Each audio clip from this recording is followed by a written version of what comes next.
आपको स्क्रीन के ऊपर सबसे पहला क्वेश्चन आपको दिखाई दे रहा होगा। सबसे पहला क्वेश्चन आप यहाँ पर देख सकते हैं, यदि कोई व्यक्ति बिना लाइसेंस के मोटर वाहन चलाता है तो इसके लिए अधिकतम दंड राशि क्या है। बिना लाइसेंस के वाहन चलाने से संबंधित प्रश्न आया है, तो दोस्तों इसका सही जवाब है वो आपको बताना है। तो इसका सही जवाब क्या हो जाएगा दोस्तों, इस प्रश्न का सही जवाब है हो जाएगा ऑप्शन नंबर 1 यानी कि 500 रुपये जुर्माना। दोस्तों मैं आपको एक चीज़ बताना चाहता हूँ, ये अगर आपके पास में धारा 177, धारा 180 और धारा 181 इन तीनों में आपको अंतर करना है, वो जरूरी है। तो यहाँ पर आपके सामने ऑप्शंस 500 रुपये, 1000, 1500, 2000 है। धारा 177 क्या कहती है कि इस अधिनियम के किसी भी अपराध के लिए आपके ऊपर 500 रुपये का जुर्माना लगाया जा सकता है। धारा 180 कहती है कि अगर कोई वाहन मालिक बिना किसी लाइसेंस धारक को अपना वाहन चलाने के लिए देता है तो इसमें 5000 रुपये का जुर्माना है। धारा 181 कहती है कि अगर कोई बिना लाइसेंस के गाड़ी चलाएगा तो उस पर 5000 रुपये का जुर्माना, साथ ही दोस्तों यहाँ पर 3 माह का कारावास। धारा 180 81 में दोनों भी है।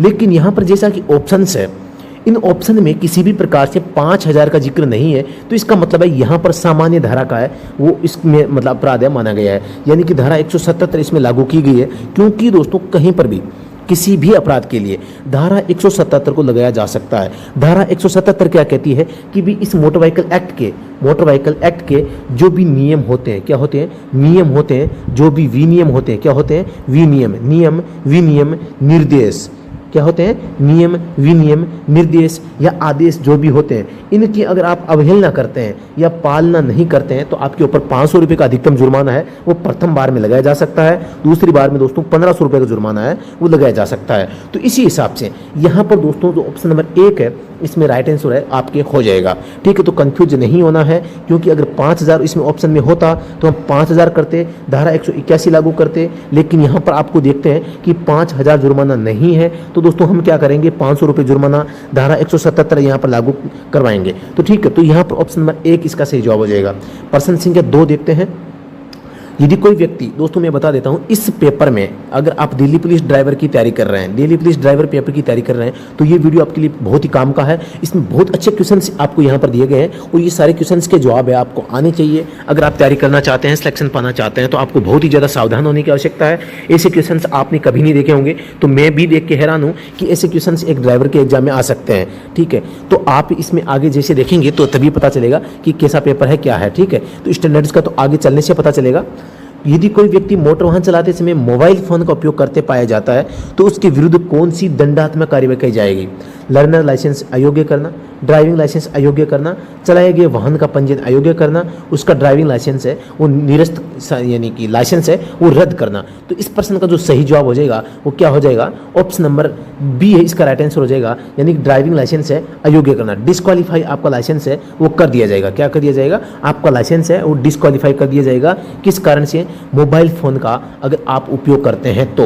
मोबाइल फ़ोन का उपयोग करने से संबंधित जो धारा है वो धारा कौन सी है दोस्तों, आप सभी को पता है कि धारा 184 और 185 इन दोनों का संबंध खतरनाक तरीके से गाड़ी चलाने से है। धारा 184 तो खतरनाक तरीके से चलाना, धारा 185 शराब पीकर चलाना।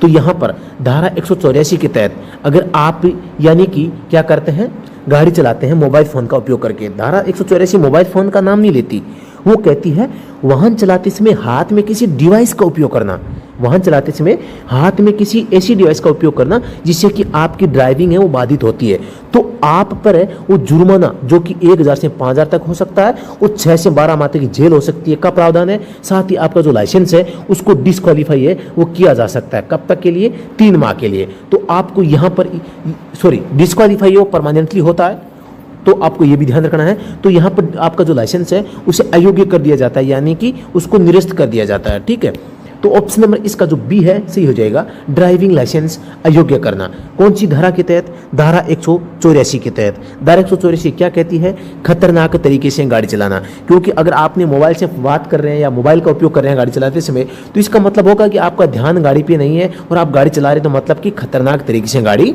चला रहे हैं। प्रश्न संख्या 3 देखते हैं, बहुत अच्छा प्रश्न है। अस्थायी पंजीयन की वैधता खालिस्तान से अधिक नहीं होती है। बहुत अच्छा प्रश्न है, कई बार पूछा जा चुका है, फिर भी स्टूडेंट से इसको गलत करते हैं। तो आप सभी को पता है कि जो टेम्परेरी रजिस्ट्रेशन होता है इसकी वैलिडिटी 1 माह होती है दोस्तों। कितनी होती है? 1 माह तक होती है। दोस्तों मैं आपसे एक सवाल पूछता हूं, मैं आपको अभी नहीं बताऊंगा। हम जब नया वाहन खरीदते हैं, क्या खरीदते हैं? नया व्हीकल खरीदते हैं, उसके जो हम टेम्परेरी जो रजिस्ट्रेशन प्लेट है वो लगाते हैं, तो उसका रंग क्या होता है? उसका रंग क्या होता है? साथ ही उस पर है जो यानी कि एक अक्षर लिखा जाता है A/F।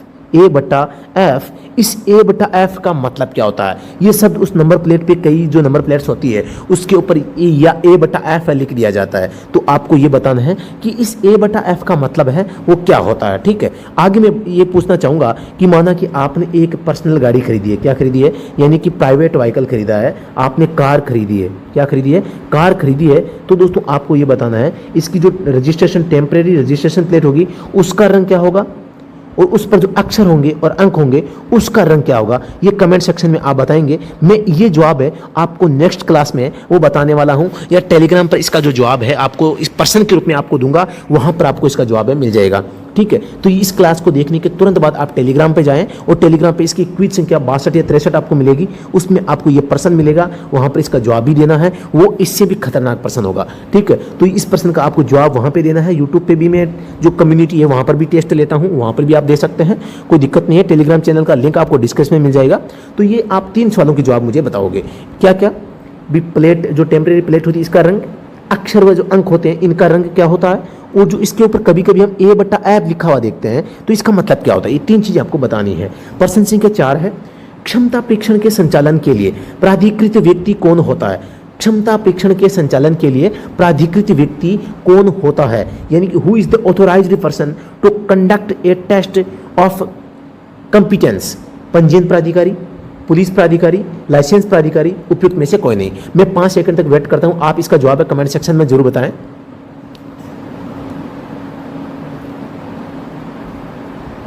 तो दोस्तों आपने कमेंट सेक्शन में जरूर बताया होगा कि इसका सही जवाब क्या होगा। दोस्तों मैं बता देना चाहता हूं, क्षमता परीक्षण यानी कि आप गाड़ी चलाना, आप लर्निंग लाइसेंस बनवाते हैं, उसके बाद में स्थायी लाइसेंस बनाते हैं, तो आपका टेस्ट लिया जाता है। क्या लिया जाता है? टेस्ट लिया जाता है। किसके लिए? लाइसेंस परीक्षण के लिए। तो उसको क्या कहते हैं? हम लाइसेंसिंग अथॉरिटी के नाम से जानते हैं, यानी कि लाइसेंस प्राधिकारी। ऑप्शन नंबर सी इसका राइट आंसर हो जाएगा। अगले प्रश्न पर मैं बात करता हूं, के लिए खालिस्तान के लिए गति नियंत्रक की आवश्यकता होती है? स्टेज कैरेज, दोपहिया वाहन, पुलिस वाहन, एम्बुलेंस। तो इस प्रश्न का जो सही जवाब हो जाएगा वो हो जाएगा स्टेज कैरेज। यानी कि दोपहिया वाहन होते हैं, एम्बुलेंस होते हैं, पुलिस वाहन होते हैं, ये थोड़ा सा फास्टली चलते हैं, बल्कि किसकी तुलना में? स्टेज कैरेज की तुलना में। स्टेज कैरेज किसे कहते हैं? मंजिली गाड़ी कहते हैं। किसे कहते हैं? मंजिली गाड़ी कहते हैं।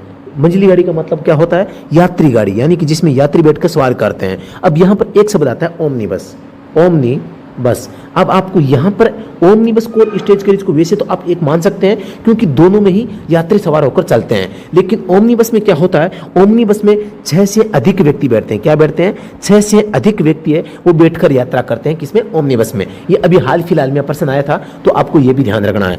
दूसरी बात ये है कि जो स्टेज कैरेज होते हैं इनकी गति नियंत्रक का मतलब है कि इनको धीरे चलाना होता है। क्या चलाना होता है? धीरे चलाना होता है। आप सभी को पता है सड़क पर 3 लेन होती है, 3 लेन, 1 2 3।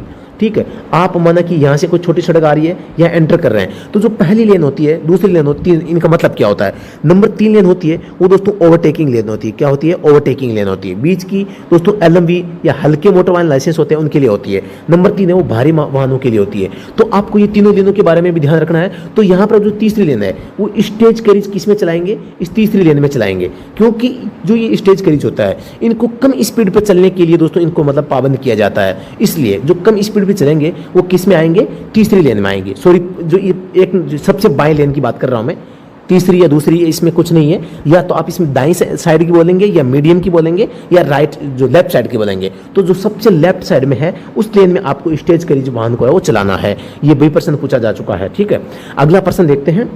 मोटर वाहन अधिनियम के अनुसार क्षतिपूर्ति के लिए आवेदन, मोटर वाहन अधिनियम के अनुसार क्षतिपूर्ति के लिए आवेदन खालिस्तान पर किया जाता है? दुर्घटना स्थल पर, बीमा स्थल पर, दावा करने वाले के निवास स्थान पर, उपयुक्त में से कोई नहीं। बहुत अच्छा प्रश्न है, कितना अच्छा प्रश्न यहाँ पर पूछा गया देखो आप। यानी कि मोटर वाहन अधिनियम के अनुसार क्षतिपूर्ति के लिए आवेदन है कहां पर किया जाता है? यहाँ पर आपको क्या है, इन तीनों ऑप्शंस को ध्यान से देखना है। अभी आपकी माना कि दुर्घटना किसी ए स्थान पर हो गई है, कहाँ पर हो गई है, ए स्थान पे। बी स्थान से आपने बीमा करवाया, सी स्थान पर आप रहते हैं, डी स्थान पर आपका क्या है, कोई न्यायालय है। क्या है, न्यायालय है, न्याय अधिकरण है, ठीक है, जो कि मोटर व्हीकल एक्ट में कहा जाता है। तो क्या आप इस ए स्थान पर जहाँ पर दुर्घटना हुई, घटित हुई है, यहाँ पर किससे आप मतलब कि क्लेम का दावा करोगे, किसी से नहीं करोगे, तो ऑप्शन नंबर ए गलत हो जाएगा। बीमा स्थल पर, बी पर आपने बीमा करवाया है, तो क्या बीमा कंपनी के पास में जाके आप क्लेम करोगे, नहीं करोगे। बीमा कंपनी क्लेम नहीं करती है, बीमा जहाँ जो बीमा स्थल होता है वहाँ पर आपको क्लेम नहीं करना है। नंबर 3 है दावा करने वाले के निवास स्थान पर, जहाँ पर आप रहते हैं वहाँ रहने के स्थान पर, वहाँ पर दोस्तों किसको आवेदन करोगे, ठीक है। तो आवेदन कहाँ होता है, जहाँ पर न्याय अधिकरण होता है। क्षतिपूर्ति के लिए आवेदन एक तो होता है दोस्तों, यानी कि क्षतिपूर्ति आपको अपने आप दे दी जाती है। एक होता है कि आप क्षतिपूर्ति के लिए आपको आवेदन करना पड़ता है। वो दोस्तों यहाँ पर न्याय अधिकरण जो न्यायालय होता है वो आपकी मांग स्वीकार करता है, तब ये क्षतिपूर्ति मिलती है। तो आपका जो क्षतिपूर्ति के लिए आवेदन होता है वो दोस्तों डी क्षेत्र में, यानी कि न्याय जो अधिकरण होता है उस न्याय अधिकरण में आवेदन करना होता है। किसमें, न्याय अधिकरण में। तो न्याय अधिकरण इन चारों में से ही नहीं है, तो इसका सही जवाब हो जाएगा ऑप्शन नंबर डी हो जाएगा कि उपयुक्त में से कोई नहीं।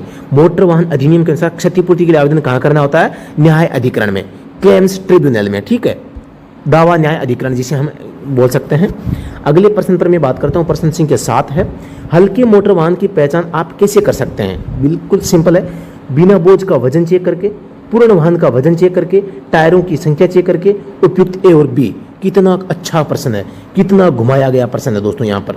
तो यहाँ पर आप बिना बोझ का वजन चेक करके और पूर्ण वाहन का वजन चेक करके हल्के मोटर वाहन लाइसेंस का है, हल्के मोटर वाहन की जो पहचान आप कर सकते हैं, या तो खाली का वजन करेंगे या भरे हुए का वजन करके। आप दोनों के माध्यम से भी हल्का जो वाहन होता है उसका आप पता लगा सकते हैं कि कौन सा वाहन है ये है, ठीक है। तो अगले प्रश्न पर चलते हैं, क्योंकि आप सभी को पता है कि जो हल्का मोटर वाहन होता है उसका वजन 7500 किलोग्राम तक होता है, ठीक है। तो यहाँ पर आपको ए और बी दोनों ऑप्शन है वो सही करने हैं, ए और बी, यानी कि डी ऑप्शन सही हो जाएगा।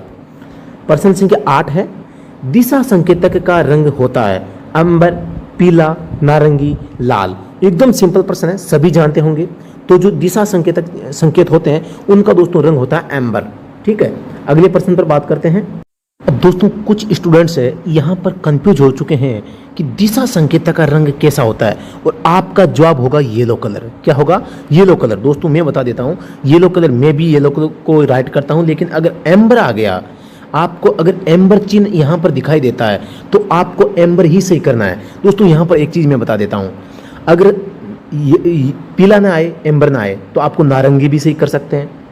यानी कि ये तीनों ही कलर सही है। कौन कौन से, एम्बर कलर भी सही है, नारंगी भी सही है, पीला भी सही है। अब इनमें से जो होगा वही सही होगा। अब आप कहोगे कि तीनों कलर आ गए तो आप सही कौन सा करेंगे, तो सबसे पहले बता देता हूं आपको, पहले सबसे पहली प्राथमिकता आपको येलो देनी है, बाद में अगर येलो नहीं है तो ऑरेंज को देनी है। अगर ये दोनों आ गए और तीसरा रंग एम्बर आ गया तो आपको एम्बर को देनी है, क्योंकि दोस्तों जो आपके इंडिकेटर का रंग होता है वो ऑरेंज और येलो का मिश्रण रूप होता है एम्बर। तो आपका जो साइड इंडिकेटर होता है उसी की बात हो रही है, डायरेक्शन इंडिकेटर, यानी कि दिशा संकेतक जिसे हम बोलते हैं। तो आपको ज़्यादा घबराने की आवश्यकता नहीं है। मैं आपको क्या समझाना चाह रहा हूँ, आप समझ गए होंगे। यानी कि जो एम्बर कलर होता है वो ऑरेंज और येलो इन दोनों का मिश्रण होता है। क्या होता है, मिश्रण होता है, इन दोनों का मिला जुला रूप होता है, उसे कहते हैं एम्बर चिन्ह। और दोस्तों अगर आपके ऑप्शन में येलो भी आ जाए, एम्बर आ जाए, तो आपको राइट आंसर एम्बर को करना है। अगर आपके ऑप्शंस में नारंगी और एम्बर आ जाए तो भी दोस्तों एम्बर करना है। आपके ऑप्शंस में दोस्तों नारंगी और येलो आ जाए तो आपको येलो करना है। और आपके ऑप्शंस में एम्बर भी न हो और येलो न हो तो आपको ऑरेंज भी कर देना है। तो आपको ये चीज़ें आपको ध्यान में रखनी पड़ेगी। छोटी छोटी चीज़ें आप सीखोगे तो आपको कोई भी समस्या वो नहीं आएगी, ठीक है। तो प्रश्न संख्या जो 8 था इसका राइट आंसर हो जाएगा ऑप्शन नंबर 1। अगले प्रश्न पर मैं बात करता हूं। प्रश्न संख्या 9 है, निम्नलिखित वाहनों में से किस वाहन के लिए परमिट की आवश्यकता नहीं होती है। केंद्र सरकार के वाहन, राज्य सरकार के वाहन, मोटर वाहन विभाग के वाहन, और ए और बी दोनों।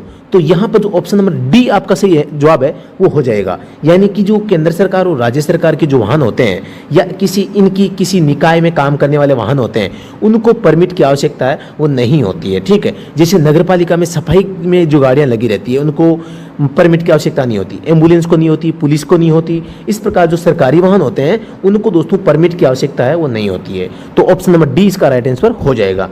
प्रश्न संख्या 10 देखते हैं, लाइसेंस जारी करने वाला प्राधिकारी कौन होता है। दोस्तों यहाँ पर टाइम जरूर लग सकता है, टाइम के साथ में दोस्तों यहाँ पर हम है वो टाइम से समझौता नहीं करते, ठीक है। हम जल्दी खत्म करने के चक्कर में दोस्तों यहाँ पर डेफिनेशन छोड़ नहीं सकते, हमें हर प्रश्न को समझना पड़ेगा। आपको इतना डीपली कोई भी अगर प्रश्न को समझाता है तो मुझे भी बताएं, मैं भी समझना चाहूँगा, क्योंकि समझने से ही दोस्तों सोल आउट होते हैं। और हम एक प्रश्न को पढ़ लेंगे तो उसका कंफ्यूजन हमारे मन में चलता रहेगा, कोई बताने वाला नहीं है। तो ऐसा हम नहीं करेंगे, जो पढ़ेंगे अच्छे से पढ़ेंगे। प्रश्न संख्या 10 है, लाइसेंस जारी करने वाला प्राधिकारी कौन होता है। संयुक्त क्षेत्रीय परिवहन अधिकारी, मोटर वाहन निरीक्षक, क्षेत्रीय परिवहन अधिकारी और उप परिवहन कमिश्नर। तो बहुत अच्छा प्रश्न यहाँ पर पूछा गया है। तो आप सभी को पता है हम आमतौर पर जो लाइसेंस जारी करवाते हैं वो कहाँ से करवाते हैं, हम आरटीओ कार्यालय में जाते हैं और वहाँ से लाइसेंस जारी करवाते हैं। तो दोस्तों यहाँ पर भी जो क्षेत्रीय परिवहन अधिकारी, ऑप्शन नंबर सी इसका राइट आंसर हो जाएगा, क्षेत्रीय परिवहन अधिकारी। क्या हो जाएगा, क्षेत्रीय परिवहन अधिकारी। प्रश्न संख्या 11 हम देखते हैं, अस्थायी परमिट की अवधि होती है। अस्थायी परमिट की अवधि होती है 6 माह, 1 माह, 4 माह और 20 दिन। तो यहाँ पर आपको इस प्रश्न का जो सही जवाब है वो आपको बताना है। तो यहाँ पर मैंने आपको एक पहले भी एक वीडियो में मैंने बताना चाहा था कि एक होता है अस्थायी परमिट, धारा 87, इसके तहत जो परमिट जारी किया जाता है वो कम से कम 1 माह, लेकिन अधिकतम 4 माह के लिए जारी किया जाता है। क्या किया जाता है, कम से कम तो 1 माह, अधिकतम 4 माह। एक होता है विशेष परमिट दोस्तों, एक होता है विशेष परमिट, ये दोस्तों जारी किया जाता है धारा 88 के तहत और इसकी वैलिडिटी होती है अधिकतम 12 माह, अधिकतम 12 माह।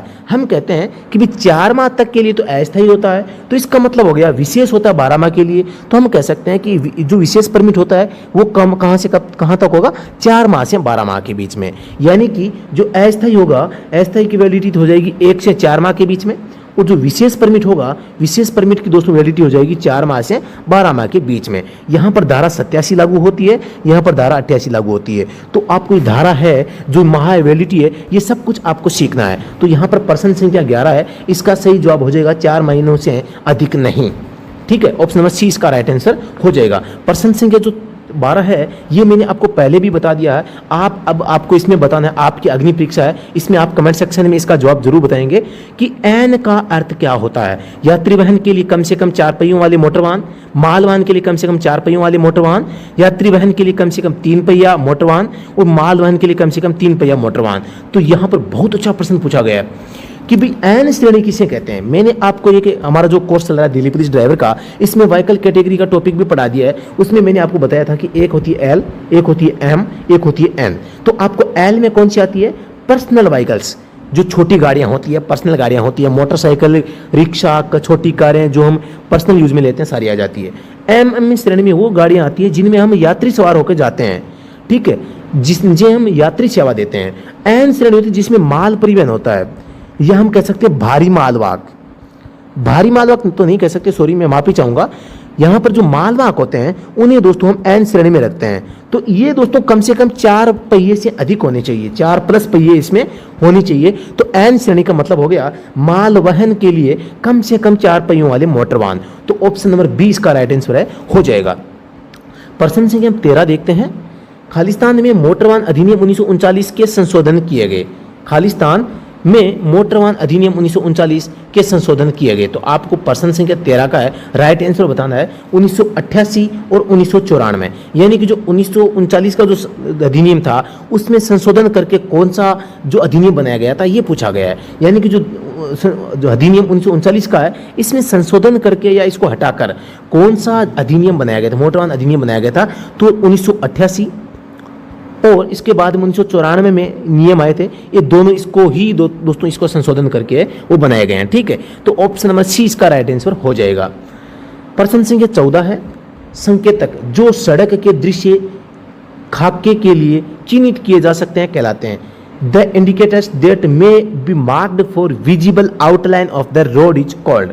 सड़क मार्ग संकेतक, सड़क मार्ग अनुचित्रण यंत्र शलाका यानी कि रोडवे इंडिकेटर डिलिनेटर, सड़क मार्ग रेखा, सड़क मार्ग संकेत, कितना घुमाया हुआ प्रश्न है, कितना स्टैंडर्ड हाई है इस प्रश्न का, आप देख सकते हैं पढ़ के भी, जहां पर हमें देखकर ये लगता नहीं कि यार इसका जवाब क्या होगा। यानी कि संकेतक जो सड़क के दृश्य खाके के लिए चिन्हित किए जा सकते हैं कहलाते हैं रोडवे डिलाइनेटर, यानी कि रोडवे डिलाइनेटर यानी कि सड़क मार्ग अनुचित्रण यंत्र सलाका। यानी कि जो सड़क होती है, माना कि ये कोई सड़क है, यहाँ पर दोस्तों जो रेखाएं बनी होती है लेन के लिए, यहाँ पर आप देखते हैं कि छोटे छोटे यहाँ पर क्या होते हैं, वो जो मतलब कि लाइटें लगी रहती है जो रात में वो चमकती है, क्या करती है, चमकती है और इन लेन को डिवाइड करने का काम करती है। तो ये जो ये मतलब कि सड़क संकेत होते हैं वो क्या कहलाते हैं, तो इनका नाम होता है दोस्तों सड़क मार्ग अनुचित्रण यंत्र सलाका। हिंदी में कितना अच्छा नाम है, कितना लंबा नाम है, कितना सुंदर नाम है।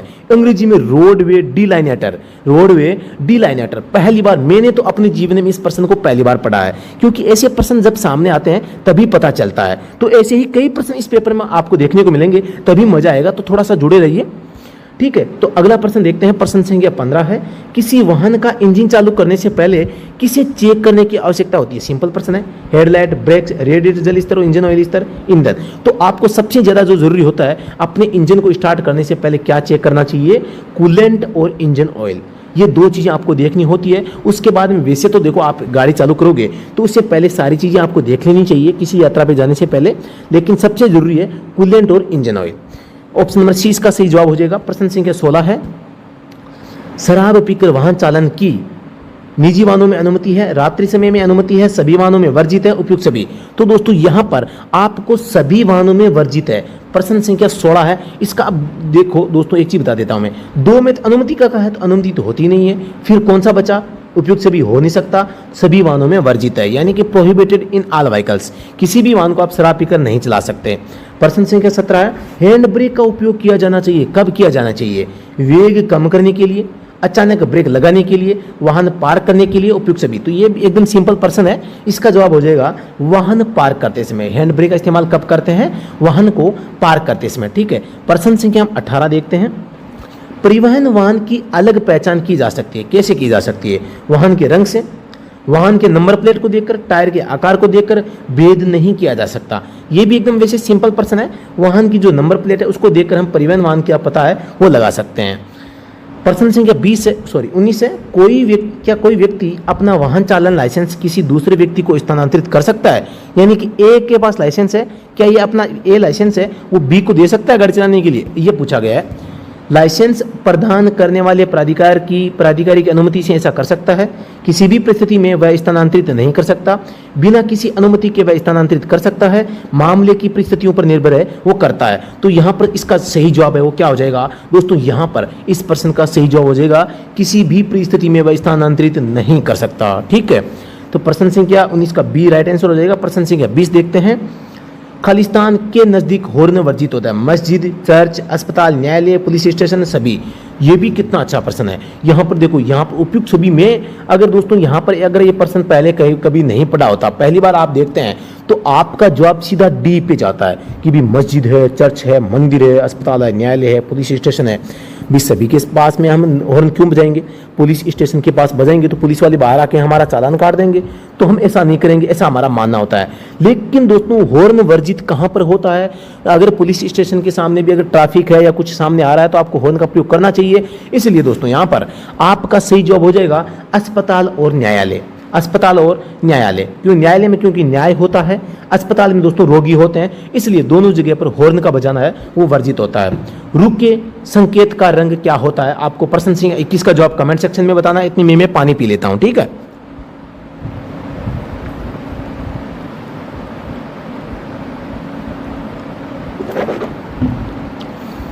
आपने प्रश्न का जवाब कमेंट सेक्शन में जरूर दिया होगा।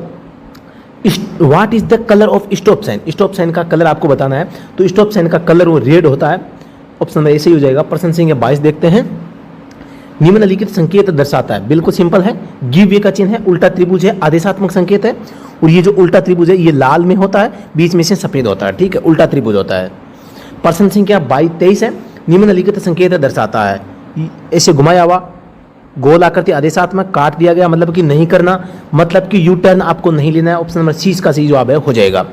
प्रश्न संख्या 24 है, वाहन खड़ा करना मना है, संकेत के लिए किस रंग की पृष्ठभूमि का प्रयोग किया जाता है? बहुत अच्छा प्रश्न है। यानी कि जो नो पार्किंग का जो साइन होता है उसमें पृष्ठभूमि को पूछा है। गोल आकृति में होता है, यहाँ पर एक रेखा है, यहाँ पर ऐसी बनाई जाती है। तो यहाँ पर आपको इसका सोच समझ के जवाब देना है। मैं आपसे 10 सेकंड मांगता हूँ, आपको इसका जवाब देना है। देखें आप क्या बताते हैं, मुझे पूरा पता है आप इसका जवाब गलत देंगे। या तो आप लाल देंगे, और सफ़ेद ऑप्शन में है नहीं तो आप सफ़ेद भी देते, ये भी मैं मान सकता हूँ, लेकिन दोनों ही गलत है। इसका जवाब होता है नीला कलर, ब्लू कलर। यानी कि जो ये जगह होती है, यहाँ पर ये जो बॉर्डर होता है लाल रंग में होता है, बीच में जो जगह होती है ये दोस्तों नीले कलर में होती है, ये रेखा है ये भी रेड कलर में होती है। ठीक है, तो आपको ये चीज़ें ध्यान में रखनी है। प्रश्न संख्या 25 देखते हैं।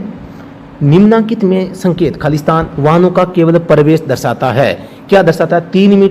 3.5 मीटर से अधिक ऊंचाई वाले, 3.5 मीटर से अधिक चौड़ाई वाले, 3.5 मीटर तक की ऊंचाई वाले, इनमें से कोई नहीं। यानी कि ये किन वाहनों को प्रवेश दे सकता है? क्या अधिक वाले जा सकते हैं, अधिक चौड़ाई वाले जा सकते हैं, क्या अधिक मीटर तक ऊंचाई वाले? तो ऑप्शन नंबर सी इसका राइट आंसर हो जाएगा, क्योंकि जो एरो नीचे की ओर आ रहे हैं, एक ऊपर एक नीचे, ये ऊंचाई को दर्शाता है पहली बात तो। और इसका मतलब क्या है? 3.5 का मतलब है कि अधिकतम आपके वाहन की ऊंचाई 3.5 मीटर हो सकती है। तो ये पहला तो ऑप्शन तो अधिक की बात कर रहा है, गलत हो जाएगा। दूसरा चौड़ाई की बात कर रहा है, चौथा इनमें से कोई नहीं। यानी कि तीसरा ऑप्शन है 3.5 मीटर तक की ऊंचाई वाले वाहन है यहाँ पर प्रवेश कर सकते हैं। प्रश्न संख्या 26 है। आप किसी चौराहे पर पहुंच रहे हैं जहां पीला संकेत ब्लिंक कर रहा हो, तो आप क्या करेंगे? आप किसी चौराहे पर पहुंच रहे हैं जहां पीला संकेत ब्लिंक कर रहा हो, तो आप क्या करेंगे? तो आपको ये बताना है। पीला संकेत ब्लिंक कर रहा है यानी कि ऑन ऑफ हो रहा है, लगातार ऑन ऑफ। इस स्थिति में आपको क्या करना है? चूंकि कोई प्रतिबंध नहीं है, उसी रफ्तार से आगे बढ़ेंगे, गलत बात है। गाड़ी रोक दें, हरे संकेत आने का इंतजार करें, यह भी गलत है। गाड़ी को धीरे करें, यह सुनिश्चित करने के बाद ही ऐसा करना सुरक्षित है, आगे बढ़ें। यानी कि आपको अगर पीला संकेत ब्लिंक करता दिखे तो आपको क्या करना है? पहले गाड़ी को धीमा करना है, वो सुरक्षित लगता है तो आपको गाड़ी को आगे बढ़ाते हुए चलते जाना है। ठीक है, यानी कि बात आती है केवल धीरे करने की और सुरक्षित आगे बढ़ने की। किसमें?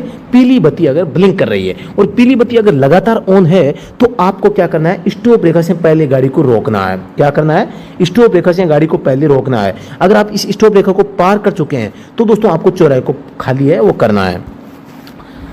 प्रश्न संख्या 27 देखते हैं। सभी मोटर वाहन खालिस्तान द्वारा कवर होनी चाहिए।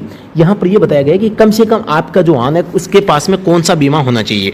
तो यहाँ पर दोस्तों मैं बता देता हूँ, एक पार्टी होती है प्रथम, द्वितीय और तृतीय। इन 3 पार्टियों में से तो दोस्तों आपके पास में थर्ड पार्टी जो बीमा होता है वो आपके पास में कम से कम होना चाहिए। क्या होना चाहिए? कम से कम थर्ड पार्टी बीमा आपके पास में होना चाहिए। यानी कि आपकी गाड़ी से अगर किसी तीसरे व्यक्ति का नुकसान हो जाता है तो उसकी भरपाई बीमा कंपनी कर सके, इसके लिए थर्ड पार्टी बीमा है सरकार ने कंपलसरी कर रखी है। जो सेक्शन 146 है जिसके तहत आपको बीमा बनवाना आवश्यक है, और अगर नहीं बनवाते हैं, गाड़ी चलाते हैं, तो धारा 196 में आपके ऊपर है वो लगाई जाती है। जुर्माना राशि 2000 रुपये इसमें प्रथम बार, दूसरी बार में 4000 जुर्माना है। ठीक है, तो आपको ये चीज ध्यान में रखनी है। प्रश्न संख्या हम अगले पर चलते हैं। तो इस प्रश्न का जवाब देगा ऑप्शन नंबर बी। प्रश्न संख्या 28 है। आगे चलने वाले वाहन से रखी जाने वाली न्यूनतम दूरी क्या होती है? 10 मीटर, 5 मीटर, रफ्तार के अनुसार सुरक्षित दूरी, और इनमें से कोई नहीं। तो बहुत अच्छा प्रश्न आपको यहाँ पर देखने को मिला है। इस प्रश्न का जो सही जवाब हो जाएगा रफ्तार के अनुसार सुरक्षित दूरी। अगर यहाँ पर 2 सेकंड रूल की बात आ जाती है तो आप उसको भी ध्यान में रखना है। ये जो सुरक्षित दूरी होती है ये 2 सेकंड रूल के अनुसार होती है। यानी कि आपका वाहन 2 सेकंड में जितनी दूरी तय करता है उतनी दूरी आपको सामने वाले वाहन से है वो रखनी होती है। ये होता है 2 सेकंड का रूल। ठीक है, प्रश्न संख्या 29 है। निजी वाहनों में ले जाए जाने वाले यात्रियों की संख्या किसमें उल्लेखित होती है?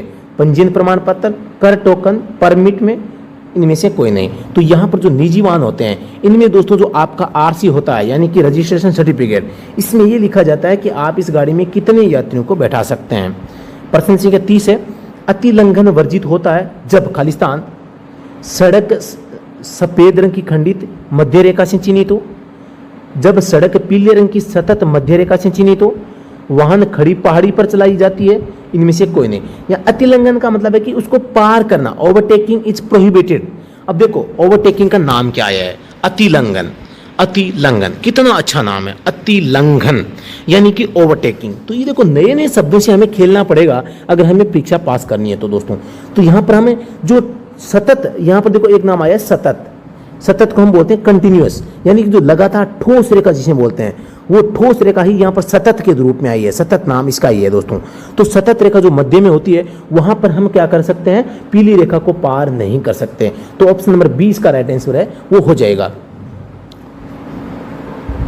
लेकिन दोस्तों आप यहां पर एक चीज और देखते हैं कि भाई ये तो आ गई बात है सामान्य सड़क की, लेकिन ऑप्शन नंबर सी भी हमारे सामने है, वाहन खड़ी पहाड़ी पर चलाई जाती है, यानी vehicle is driven on a steep hill, यानी आपका वाहन लगातार ऊपर की ओर जा रहा है। क्या जा रहा है, ऊपर की ओर जा रहा है। तो आप किसी भी व्हीकल को ओवरटेक नहीं करेंगे, ये नियम बनाया गया है। यानी आप किसी पहाड़ी पे चढ़ रहे हैं या उतर रहे हैं तो आप किसी भी वाहन को है तब तक पार नहीं करेंगे जब तक या तो आप टॉप में नहीं पहुंच जाते या एकदम डाउन में नहीं पहुंच जाते। तो ऑप्शन नंबर सी भी इसमें राइट आंसर है। अब दोस्तों आप एक चीज बताइए, इन दोनों में से खतरा सबसे ज्यादा किसमें है, जब हम पहाड़ी पे चढ़ाई करते हैं। तो ऑप्शन नंबर सी इस प्रश्न का जो राइट आंसर है वो दोस्तों होगा। अगर सी ऑप्शन में नहीं होता है तो दोस्तों ऑप्शन नंबर बी भी सही है। हाँ मैं मानता हूं प्रश्न संख्या इस 30 का ऑप्शन नंबर बी भी सही जवाब है, लेकिन सी इससे भी और अच्छा जवाब है। तो आपको इन दोनों में अंतर करना है, आपको सबसे अच्छा आंसर बताना होता है, तभी आपको इसमें अंक वो मिलते हैं। तो अतिलंघन वर्जित होता है कभी, जब आप किसी पहाड़ी पे चढ़ रहे होते हैं। तो ऑप्शन नंबर सी इसका राइट आंसर है, आपको टिक करना है। ठीक है, अगले प्रश्न पर मैं चलता हूं। प्रश्न संख्या 31 है, यदि सड़क को खंडित रेखाओं से चिन्हित किया गया हो तो आप क्या कर सकते हैं, पथ परिवर्तित नहीं करेंगे। यदि आवश्यकता हो तो पथ परिवर्तित कर सकते हैं, वाहन रोक देंगे, इनमें से कोई नहीं। तो ये तो एकदम सिंपल प्रश्न है, आपको भी आ रहा होगा। यदि आवश्यकता है तो पथ परिवर्तित आप है वो कर सकते हैं। तो ऑप्शन नंबर 20 का जवाब है हो जाएगा। प्रश्न संख्या 32 है, राष्ट्रीय राजमार्गों पर अधिकतम अनुमत गति कितनी होती है। जो नेशनल हाईवे होते हैं जो केंद्र सरकार के नियंत्रण में रहते हैं, उनके ऊपर आप अधिकतम कितने किलोमीटर प्रति घंटा की रफ्तार से गाड़ी है वो चला सकते हैं। तो इसका सही जवाब हो जाएगा 60 किलोमीटर प्रति घंटा की रफ्तार से। वर्तमान में दोस्तों मोर्थ ने इसका जो मतलब की रूल है वो बदल दिया है, और नए रूल से हम जल्द ही अवगत होंगे। हमने RTI के माध्यम से इसका जवाब जानने का प्रयास किया है, लेकिन मोर्थ के पास में भी इसका सही जवाब नहीं है, क्योंकि अलग अलग स्टेट में और कंडीशंस के हिसाब से NH पर भी जो है लिमिट है वो अलग अलग होती है। तो आपको यहाँ पर डरने की आवश्यकता नहीं है। तो इस प्रकार का प्रश्न आ जाए तो आपको NH पर है जो मूल रूप से आपको जो स्पीड है वो 60 किलोमीटर ही बतानी है, और SH किया जाए तो SH पे आपको 50 बतानी है। ठीक है, 50 ऑप्शन में नहीं हो तो 60 ही करनी है। अन्य सड़कों पर बात करें तो 40 आपको करनी है।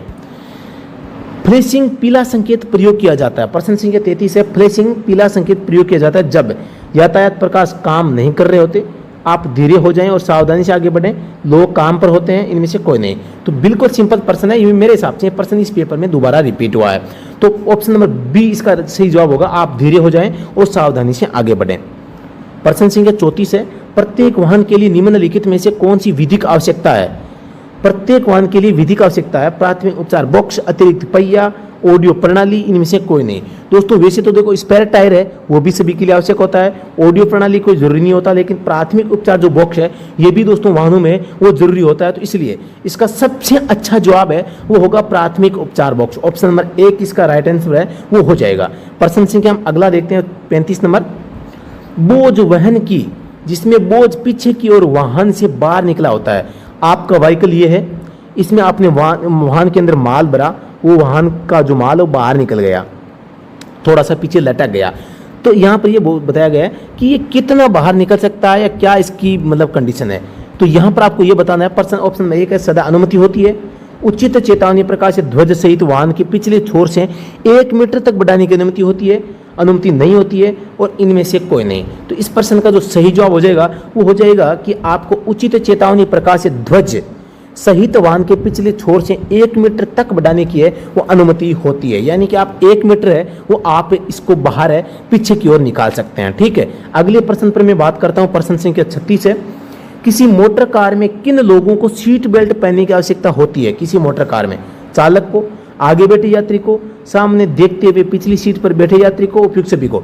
तो सीट बेल्ट वाहन में सभी को पहना होता है। ऑप्शन नंबर डी इसका राइट आंसर है हो जाएगा।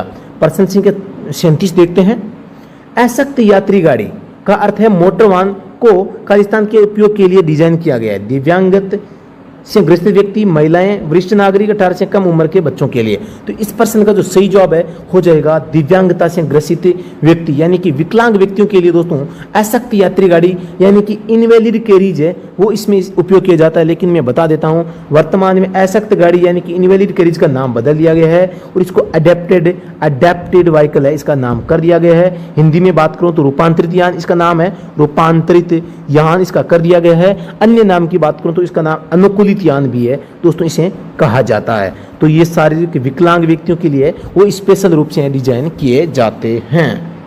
दोस्तों यहाँ पर आपको मजा आ रहा है नहीं आ रहा ये आपको जरूर बताना है, ठीक है। मजा आ रहा है प्रश्न को देख के, इस मेरी जो डेफिनेशन है, मेरा जो प्रयास है आपको समझाने का, इसमें आपको मजा आता है तो दोस्तों इस मेहनत करें, नहीं तो अपने हिसाब से मैं भी मजे करूं। क्यों यहाँ पर आपके सामने मतलब इस प्रकार के काम करूं, ठीक है। तो आपको आनंद आ रहा है नहीं आ रहा है कमेंट सेक्शन में जरूर बताएं। और अगर आ रहा है तो दोस्तों इसको लाइक तो करना ही है ना, लाइक भी करना है, अपने दोस्तों के पास में भेजना भी है। तो ये काम कौन करेगा? अगर ये काम मैं करने लग गया तो फिर मैं आपको पढ़ाई कब करवाऊंगा? तो काम आपका ड्यूटी बनती है लाइक करना, इसको आगे अपने दोस्तों के पास में शेयर करना और कमेंट सेक्शन में बताना कैसा लग रहा है, ठीक है। तो ये तो आप कर ही सकते हैं। प्रश्न संख्या 38 देखते हैं। किसी मोटर वाहन की अधिकतम चौड़ाई कितनी होती है? किसी मोटर वाहन की अधिकतम चौड़ाई कितनी हो सकती है? एक तो प्रश्न आता है कि जहां पर चौड़ाई सीमा का बोर्ड लगा होता है वहां पर कितने मीटर से चौड़े से अधिक वाहनों का प्रवेश वर्जित होता है, तो इसका जवाब होता है 2 मीटर। लेकिन यहाँ पर प्रश्न अलग है, यहाँ पर पूछा है कि भी किसी मोटर वाहन की अधिकतम चौड़ाई कितनी हो सकती है। तो इस प्रश्न का जो सही जवाब आपको बताना है option number 3.6 metre, number option 2.8 metre, 2.6 metre, 3.2 metre. तो इस प्रश्न का जो सही जवाब है वो क्या हो जाएगा? Option number C 2.6 metre. क्या हो जाएगा? 2.6 मीटर इसका सही जवाब है हो जाएगा। अगले प्रश्न पर मैं बात करता हूं। अपर पंजीकरण प्राधिकारी कौन होता है? Who is the additional registering authority? संयुक्त क्षेत्रीय परिवहन अधिकारी, मोटर वाहन निरीक्षक, क्षेत्रीय परिवहन अधिकारी, उप परिवहन अधिकारी। आज ये अधिकारी से संबंधित ये तीसरा प्रश्न आ गया दोस्तों यहाँ पर। तो अब दिल्ली पुलिस में जो आप तैयारी कर रहे हैं तो आपको सजग रहना है, आपको भी अधिकारियों से संबंधित जो प्रश्न है पूछे जाते हैं इनको आपको ध्यान रखना। लगभग ये रिपीट हो चुके हैं, आपको बस यही ध्यान रखना है। तो एक तो होता है आरटीओ, एक होता है डीटीओ डिस्ट्रिक्ट लेवल पर होता है, एक होता है ज्वाइंट रीजनल ट्रांसपोर्ट ऑफिस यानी कि जेआरटीओ, ठीक है। तो ये तो सबसे निचले स्तर पर, 2 नंबर पर ये, 3 नंबर पर ये हाई लेवल पे ये होता है डीटीओ। तो आपको ये ध्यान रखना है यहाँ पर अपर पंजीकरण यानी कि एडिशनल रजिस्टरिंग अथॉरिटी, तो यहाँ पर ऑप्शन नंबर 2 यानी कि जेआरटीओ यानी कि संयुक्त क्षेत्रीय परिवहन अधिकारी, ज्वाइंट रीजनल ट्रांसपोर्ट ऑफिसर इसका सही जवाब है वो हो जाएगा। प्रश्न संख्या हम 40 देखते हैं। HSRP यानी कि हाई सिक्योरिटी रजिस्ट्रेशन प्लेट, बहुत अच्छा जवाब है। लागू करने के संबंध में केंद्र सरकार की क्या भूमिका होती है? उच्च सुरक्षा पंजीकरण प्लेटों के मानकों एवं विशिष्टताओं को अधिसूचित करना, इन विशिष्टताओं के आधार पर प्लेटों का परीक्षण और विक्रेताओं को टाइप स्वीकृति प्रदान करने वाली परीक्षण एजेंसियों को अधिसूचित करना, लागू होने की तिथि अधिसूचित करना और उपयुक्त सभी। तो इस प्रश्न का सही जवाब क्या होगा? Option number D. उपरोक्त दिए गए सारे के सारे जवाब है वो सही है दोस्तों, ठीक है। तो ऑप्शन नंबर डी इसका सही जवाब हो जाएगा। प्रश्न संख्या 41 देखते हैं।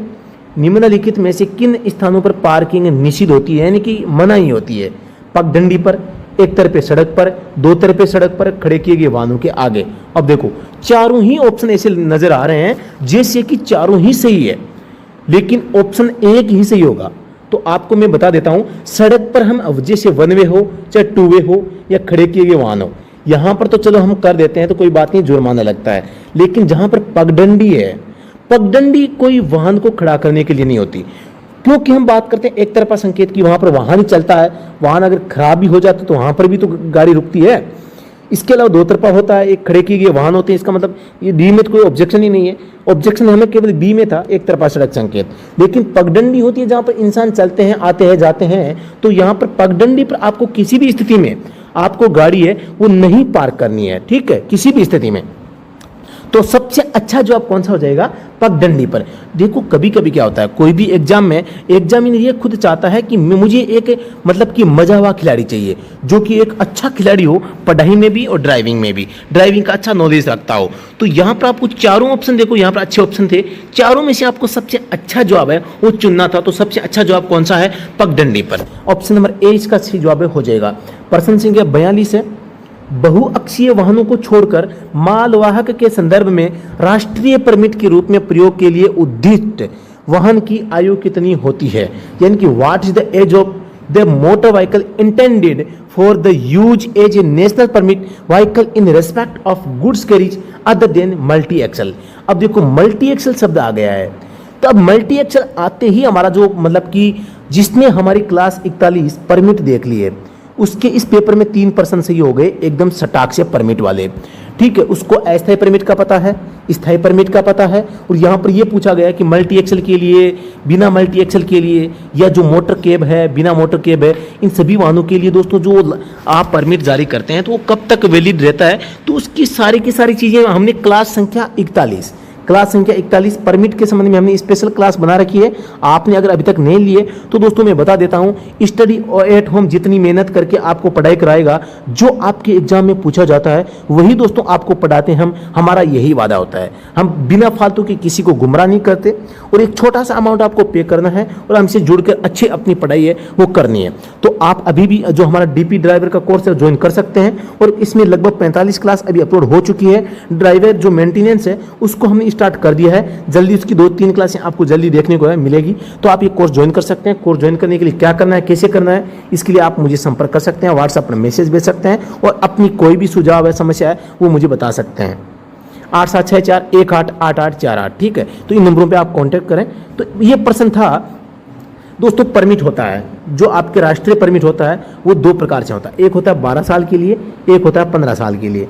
सामान्य वाहनों के लिए दोस्तों 12 साल के लिए होता है सामान्य वाहन, लेकिन अगर मल्टी एक्सल वाहन है तो दोस्तों आपका जो परमिट है वो 15 साल के लिए जारी किया जा सकता है। तो यहां पर आप देखते हैं 15 साल के लिए नहीं, 15 साल के लिए नहीं, आपके वाहन की उम्र 15 साल होने तक, वाहन की उम्र की बात हो रही है दोस्तों यहाँ पर, यानी आपका वाहन है अगर 12 साल हो जाता है तब तक, या अगर मल्टी एक्सल वाहन है तो 15 साल की उम्र होने तक दोस्तों उसको परमिट है वो जारी किया जा सकता है, ये पूछा गया है। तो आपको ये बताना है। वहीं दोस्तों जो हल्के मोटर वाहन होते हैं, पर्यटक जो परमिट दिया जाता है, पर्यटक परमिट, तो अगर मोटर केब है तो दोस्तों आपको 9 साल तक परमिट दिया जा सकता है, और अगर दूसरे वाहन है तो दोस्तों आपको केवल 8 साल तक वहां पर परमिट है वो दिया जा सकता है। तो ये बात आपको ध्यान में रखनी है। यह है एक वाहन की उम्र के बारे में कथन।